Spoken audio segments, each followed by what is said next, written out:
नमस्कार।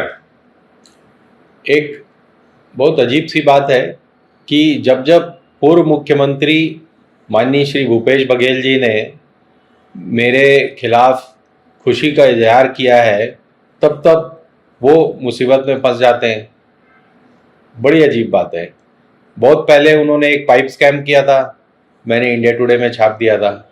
उसके बाद वो फिर मुसीबत में फंस गए, वो उनके खिलाफ केस कायम हो गया और वो फिर चुनाव भी हार गए। अब जब बघेल राज चल रहा था तो उन्होंने फिर खुशी का इजहार किया मेरे खिलाफ। अब एफआईआर लॉन्च हो गई है, घर में 3-4 रेड पड़ चुकी हैं, 5-10 उनके प्रिय अधिकारी जेल की हवा खा रहे हैं या खाने की तैयारी में है। तो ये बड़ा अजीब संयोग है।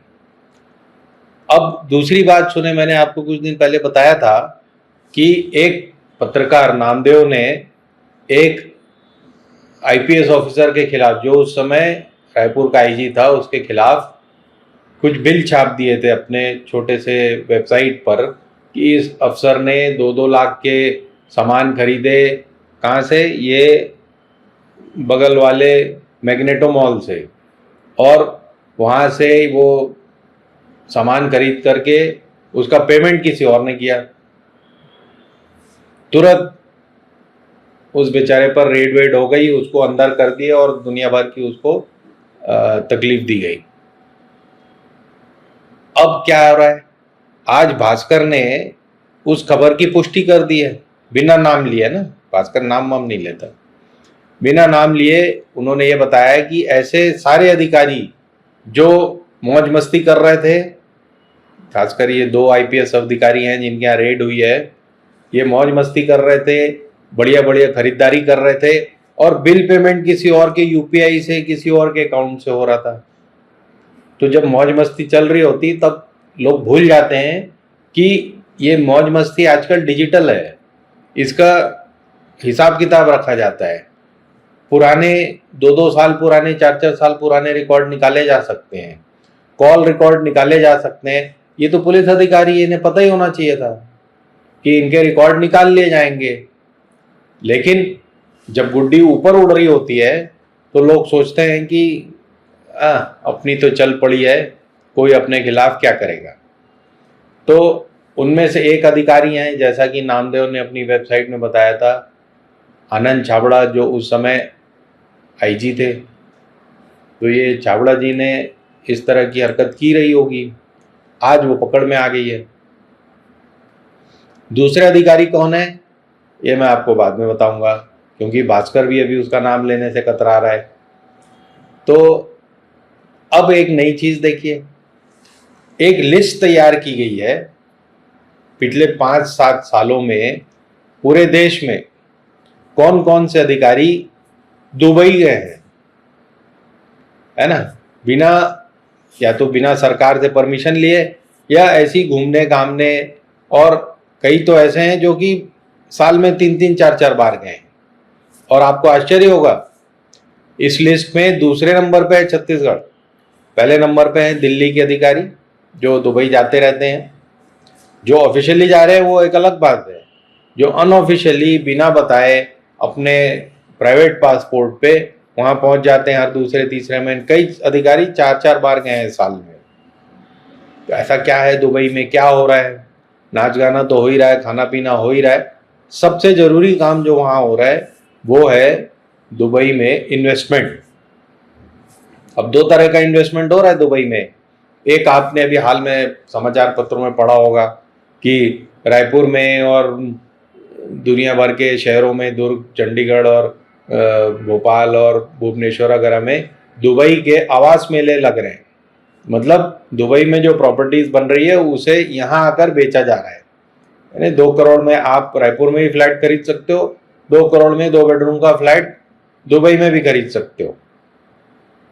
तो अब क्या हो रहा है, ये अधिकारी जो कमाऊ पूत हैं, ये सब यहाँ से पैसा वहाँ प्रॉपर्टीज में लगा रहे हैं। इसकी खोज भी हो जाएगी बहुत जल्दी, किसके नाम से लगा रहे हैं, क्या कर रहे हैं। इतने सारे महादेव सट्टा ऑपरेटर तो वहाँ बैठे ही हुए हैं लगाने के लिए।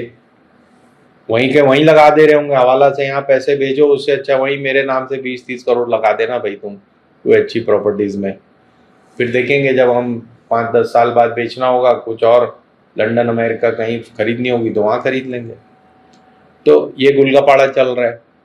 तो 9 प्रदेशों के अधिकारी घूम घूम के दुबई और वहाँ इन्वेस्टमेंट कर रहे हैं, क्योंकि दुबई आज नंबर 1 इन्वेस्टमेंट डेस्टिनेशन है दुनिया में।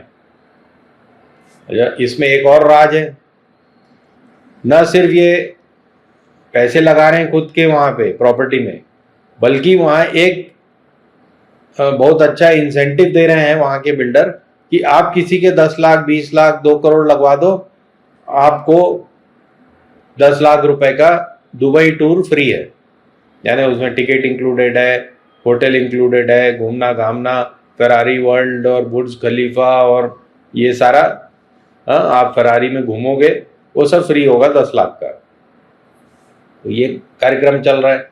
जो लोग अपने नहीं डलवाना चाहते वो अपने मित्र के डलवा देते हैं, अपने मातहत के डलवा देते हैं, अपने जो शिकंजे में आया उसके डलवा देते हैं और 10 लाख में दुबई घूम के आ जाते हैं परिवार सहित। तो अब हम आते हैं वापस बघेल जी की ओर। बघेल जी का नाम इस लिस्ट में 6ठे नंबर पर है।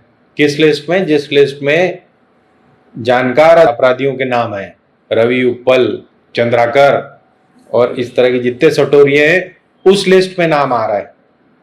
तो न सिर्फ ये FIR लिस्ट है बल्कि एक शर्म की एक पर्ची है जिसमें 6ठे नंबर पे खड़े हैं हमारे पूर्व मुख्यमंत्री। अच्छी बात नहीं है। बघेल जी को एक ऐसा मौका मिला था अपने जीवन में जो वो इस प्रदेश के लिए बहुत कुछ कर सकते थे, लेकिन यही वर्मा और यही गर्ग और इसी तरह के लोगों से घिरे रहे और अपने आप को तोपची समझते रहे। दूसरे उनके साथ जो लोग थे वो सौम्या चौरसिया और 2-4 साहू वाहू टाइप, ये सब लोग उनको घेरे रहे और उनका राजनीतिक जीवन उन्होंने समाप्त प्राय कर दिया है। अब जो भी होगा महादेव सट्टा का, जो भी होगा इस राजनीतिक केसों का, आगे भी जिंदगी और है। अभी बघेल जी वापसी कर सकते हैं, ये IPS ऑफिसर जेल नहीं जा सकते हैं, बहुत कुछ हो सकता है इस देश में। लेकिन इस दौर से जो ये गुजर रहे हैं इसको कैसे भुला पाएंगे। धन्यवाद। हिंदुस्तान जिंदाबाद।